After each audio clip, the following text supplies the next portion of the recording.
As we all know, having a high driver rating is extremely important when it comes to Uber and Lyft and being a good Uber driver and Lyft driver.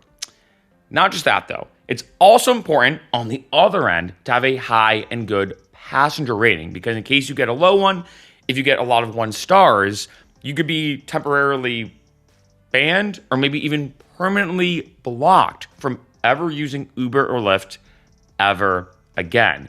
And especially with me being a former Uber driver and Lyft driver, in this video, I'm going to talk about the 5 reasons that your driver will give you a 1-star rating. Number 1, alcohol in the car. This is a big one. This is probably one of the biggest ones for me.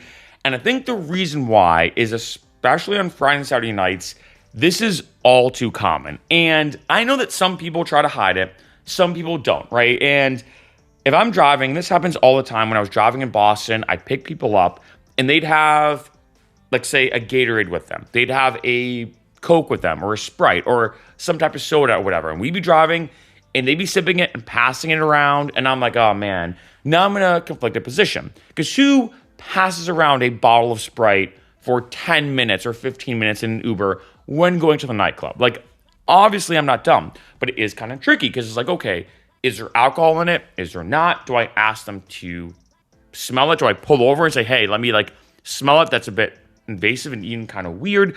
It is very, very tricky. And not just that, but it also comes down to the fact that people just bring actual drinks, beers, nips. In case you didn't know, nips are these small bottles of alcohol. That's what we call them in the Northeast, in the Boston area. You know, I've had people bring, I mean, one time this group of girls brought, and obviously I gave them a 1-star rating. Unfortunately, they came in the car as we were driving. We're like 3 minutes from the club, and I'm not really paying attention to them because they're kind of like discreet. And I'm like, all right, maybe they're just talking or having a private conversation. And I look up at one point as they kind of turn around for a second, and they have a whole bottle of tequila with them. And I'm like, guys, come on. They're like, hey, we're a few minutes away. I'm like, look, if I get pulled over and there's an open container in the car, that goes on me. It doesn't go on you guys. It goes on me. And then they kept saying like, hey, unless you do a shot with us while you're driving, we're going to give you a 1-star rating. And they kept saying that over and over again. I'm like, oh my God, this is ridiculous. I'm like, of course. And unfortunately, I did have to give them a 1-star because I'm like, look, you're drinking in the car. This is definitely a big one and the biggest way for you to even get potentially banned or get reported or whatever. Because obviously, here in America, open containers is a big thing, and it does depend state to state. Each state does have slightly different laws when it comes to open containers in the car, when it comes to, like, say, the driver or the passenger or in the back. So it does depend state to state. I will say that. But drinking in the car, drinking while the Uber and Lyft driver is doing their thing, I mean, yes, it's a good thing you're not drinking and driving. I will say that. But the quickest way to get a 1-star rating is to be drinking in the car, especially when you know you shouldn't be. Number 2, puking. I feel like these go kind of hand in hand, alcohol and puke, unfortunately. And I will say, knock on wood, I never had someone puke in my car, ever.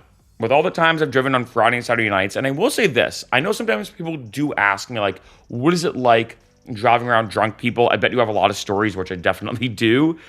I actually preferred it. So I will say that. Like, I know right now I'm talking about, like, the worst case scenario passengers, but I might as well say this, that most passengers are pretty awesome. Most passengers are pretty cool, and I might even say pretty fun and pretty respectful. So it's not the situation that as a driver, I'm always like, oh man, all these passengers are annoying and drunk and rude.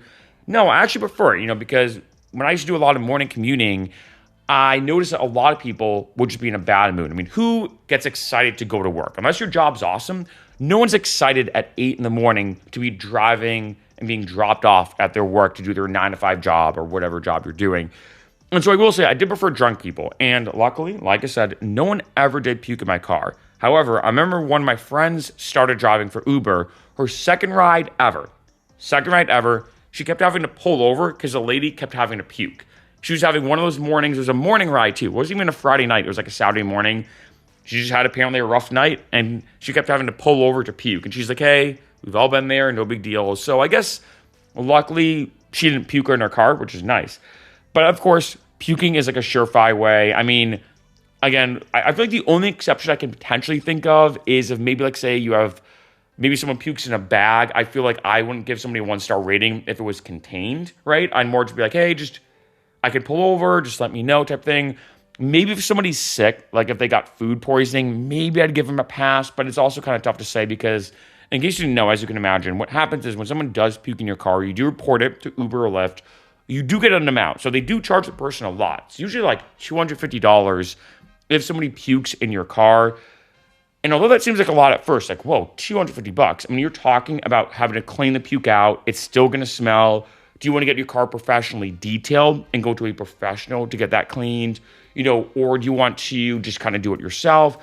In addition, you lose out on the entire night's worth of work. And maybe if it's like 2 a.m. and you're planning on going home, maybe you might make some profit, if I'd call it that. But realistically, no. I mean, I guess it does depend on the time of night. But at the end of the day, with the hassle of cleaning it up, yeah, obviously it's disgusting and gross, and I think especially too, like, we all know, sometimes that smell can last for days. So even if you clean it up perfectly, it might take a day or two for your car to fully air out. And now you're like, great, not only do I miss out on a night of work because you can't drive after that, but you might miss out on a couple of days. Instantly 1 star. Number 3, food. Now this one can go either way. This is a big one that can piss a lot of drivers off, but it does depend on how it happens. This isn't like a one-size-fits-all situation.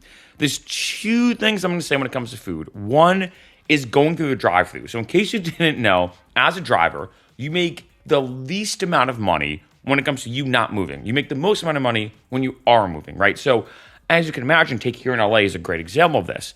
In-N-Out, which is a fast food chain on the West Coast.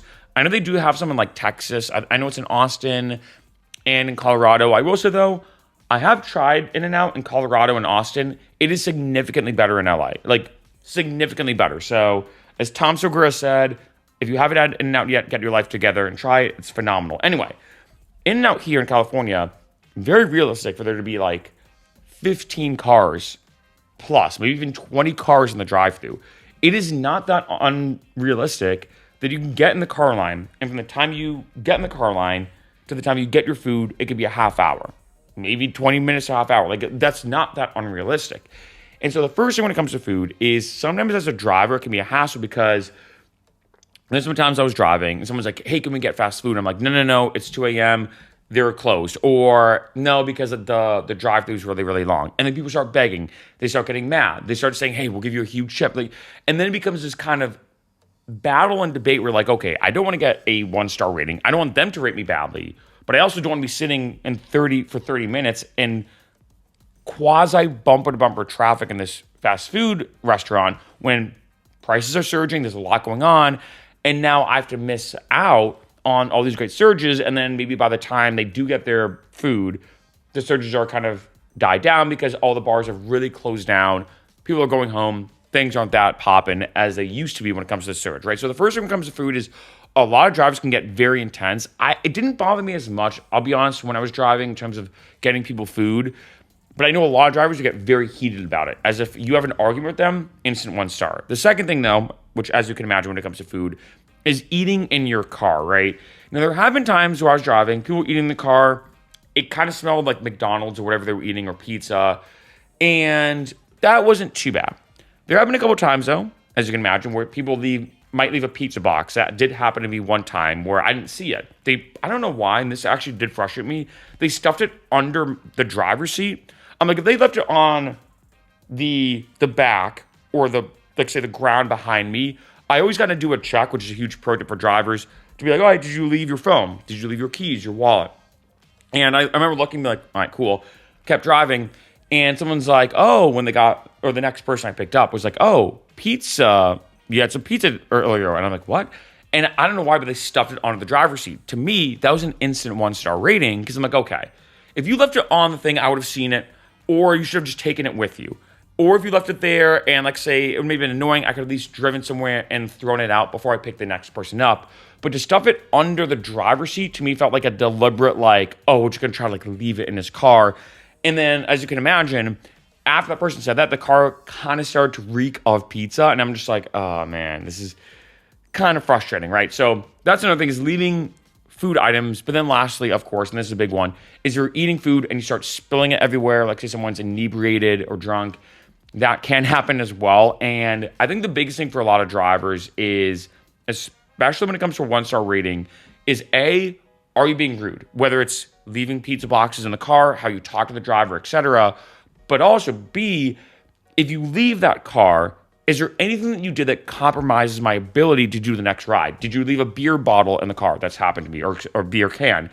Did you leave any food items in the car? Did you leave a mess? Did you puke? Did you do anything that now compromises my ability to do the next ride? Instant 1-star rating. Number 4, personal space. As you can imagine, this is a big one, not just because of you getting temporarily or permanently banned from the app, getting a 1-star rating, but this also teaches some potential legal stuff. As you can imagine, where this could easily go, depending on how much you encroach on someone's personal space and make them feel uncomfortable. When people are, of course, drunk and inebriated in the car, and I will say this, you may notice a lot of these are more likely to happen unless you're driving around drunk people. And as I said, for me, I did actually prefer driving around drunk people more. It is a bit of a roll of the dice. You don't know what type of person you're going to get, what type of people you're going to have, what type of experience or ride you're going to have. But I did prefer it. But when it comes to personal space, it is tough because there are some times if someone's just drunk and you're driving and they do that kind of thing where they grab the back of your seat, like say they're in the back, they're like, hey, can we get pizza? And you're like, whoa, and you can smell the alcohol on their breath and their face is this close to you. And it's tough because for me, it's okay, I know that they're not trying to do anything mischievous or creepy or weird, but I'm like, okay, whoa. I'm like, oh, dude, chill. And usually people are cool if I'm like, whoa, dude, you need to chill.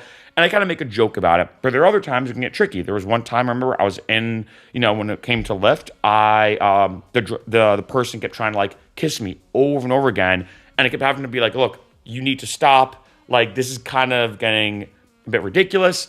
They got super, super touchy. It almost got borderline inappropriate. There's only a few minutes left of the ride. And then afterwards, I did report it to Lyft, being like, hey, I was pretty cool about this. I tried to set my boundaries.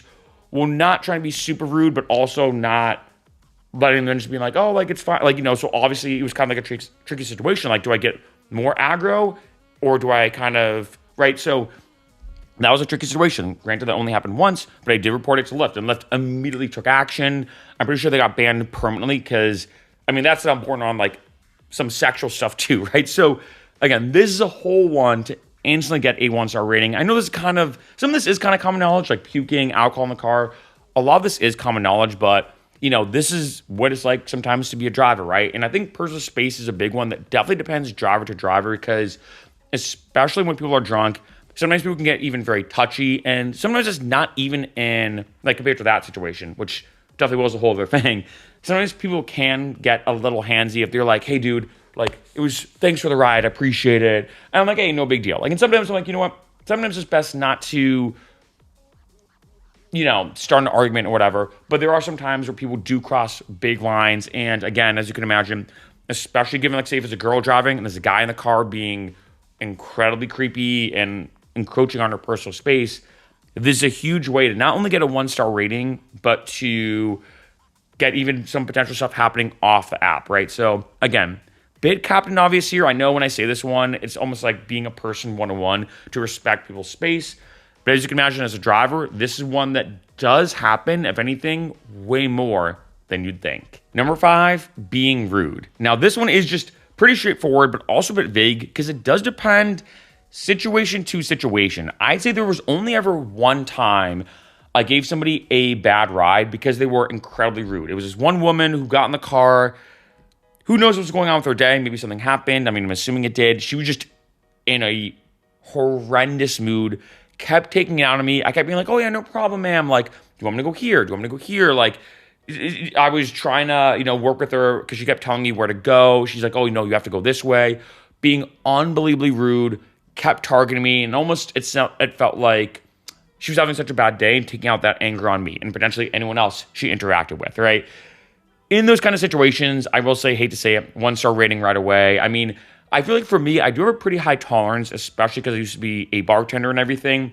But if someone is a little snappy with me, a little rude, I just usually kind of do the whole kind of kill them with kindness method where I'm like, okay, it's not worth me arguing back or saying, oh, what'd you say to me? I'm like, oh, no big deal. What else do you need or whatever? And sometimes, I think usually people do calm down if they are in a bad mood. If I'm being nice to them, they're like, all right, I'm getting a little, But this lady was just not it. She, if anything, ramped up her Karen-ness, if I'd call it that, when it came to this ride. That was the only time I've ever given someone a bad rating when it comes to them being rude. But I knew a lot of drivers, I've dealt with a lot of people that were even sometimes screaming at them or being incredibly, I'm going to use the word like strict and snappy and just incredibly mean and atrocious in the way that we're talking to them. As you can imagine, human behavior, some of this, again, is just being human 101. For me, I feel like luckily throughout my driving career, I never really dealt with too many rude people. Like I said, only one that I'd say was ultra rude. And that was the only one I've ever given a 1-star rating, being super, super rude. But I have heard of horror stories of some drivers driving around. They get one guy or girl in their car who's just being a menace. And that's the only way to word it, just being a menace. And then you're just waiting and almost like looking at your GPS, being like, oh, I have 10 minutes left. 10 minutes left with this one person. We'll be there soon. And you're just trying to like be calm, but not, because trying to do that kind of the customer's always right mentality. And you're trying to like dance this fine line of setting your boundaries, but not pushing them a little too much, where it might like poke the hornet's nest, where they might get even more vicious, right? It is a tricky line to balance. And this is a big thing I say to a lot of drivers too, is a huge pro tip. If you do have an issue with a passenger, always tell Uber and Lyft first. This is a pro tip I talk about called first contact, that you definitely want to go on the offensive rather than the defensive. The first thing you want to do is to contact Uber and Lyft after a ride like that and say, hey, the passenger did this. I just want to let you know this is what happened. Even in any of these situations, whether it's puking, alcohol in the car, personal space, etc., you want to let them know. Because the last thing you want to do, and this actually does happen, is you get a dispute with a passenger because the passenger is being super rude. And then the passenger contacts Uber and Lyft and makes something up. This does happen a lot. And they say, my driver was drunk. I could smell the alcohol. Or my driver is doing this. And then Uber and Lyft contacts you and explains it. And you're like, wait, no, that's not what happened. Like, this is what really happened. And then it turns out this, like, he said this, but she said this situation. And now you're having to be on the defensive, being like, whoa, wait, I swear that's not what happened. Like, it was actually them. Like, they said, and now trying to retaliate, not the best position you want to be in. So I might as well say this for passengers as well. Like, if let's say you get into a dispute with a driver and it genuinely was the driver being bad, and there's good and bad passengers, there's also good and bad drivers. There's definitely some bad drivers out there. If you get into an argument on either end, and it's definitely their fault, or they're definitely the one kind of crossing lines or crossing boundaries or barriers, always contact Uber and Lyft right away. Let them know right away. And now a bonus reason that your Uber driver or Lyft driver will give you a 1-star rating is if you're a bad person. This seems like a bit of an odd one. And I'm not talking about being rude, actually. Although, of course, maybe some crossovers. And this only happened to me once, but this did pop into my head when I was kind of making some notes for this video. And that is this. If just in general, this is something that you're doing that is just messed up, I will give you a 1-star rating. This only happened to me once. I picked up this guy, and he was being dropped off at a hotel. And he was talking about some app. He was I'm trying to remember this, like an entrepreneurial tech bro, like very, very tech bro, entrepreneur bro, like one of these guys when he talks, like one of those, a bit pompous. And I remember during the car ride, he was bragging about how he had a girlfriend, but he was going to cheat on her with another girl. And I was dropping him off at this hotel. And he's like, I'm starting this company. I'm going to be making $10 million. Google's already looking at us. And yeah, man, like my girlfriend's not going to be happy, but who cares? Like I'm meeting up with a hotter girl anyway. And he kept bragging about this.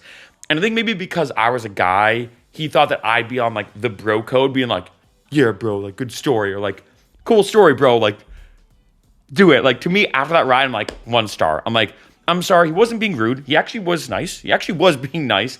He didn't puke. He didn't have alcohol in the car. He didn't encroach my personal space. He didn't have food. So all the other things I've talked about, he didn't really do any of them. Like I said, he actually was nice. He was nice during the car ride and was respectful and all that kind of stuff. But just hearing him brag about all this kind of stuff, he was that kind of like cliche guy you're probably picturing, just bragging about cheating on his girlfriend, that he's on the way there being like, she's not going to be happy about what I'm doing, but who cares? Like, I'm going to be making a ton of money anyway. I can get another girlfriend, like all this kind of stuff. I'm like, dude, you're the reason why people say that like men are trash. Like this is like a prime example to me, instant 1-star rating. And like I said, this only happened to me once, but I feel like in that situation, I'm like, I cannot give this guy 5 stars, like 1 star.